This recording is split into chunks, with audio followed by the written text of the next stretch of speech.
I am the Tofu Golem. Please enjoy the video. Start by confirming the basic hardware and software state for tethering.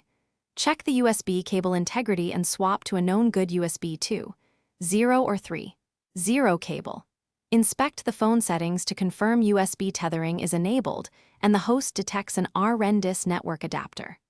Watch when disconnects occur and note whether they happen during device sleep, heavy file transfer, or after a consistent time interval. Record any error messages on the host operating system for later troubleshooting. Many disconnects stem from power management and driver issues on one device.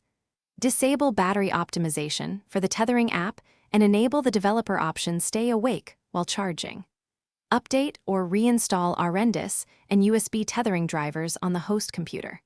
Use a high-quality cable and try a powered USB hub or alternate host USB port to rule out port faults. Also set the phone USB mode to tethering or RNDIS explicitly to prevent automatic switching back to file transfer modes.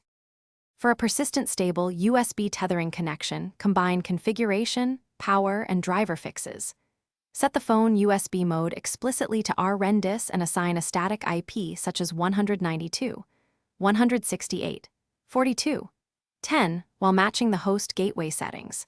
Disable battery optimization, enable Stay Awake in developer options, and ensure the phone remains charging during tethering sessions. Install the correct RNDIS drivers on the host and disable USB selective.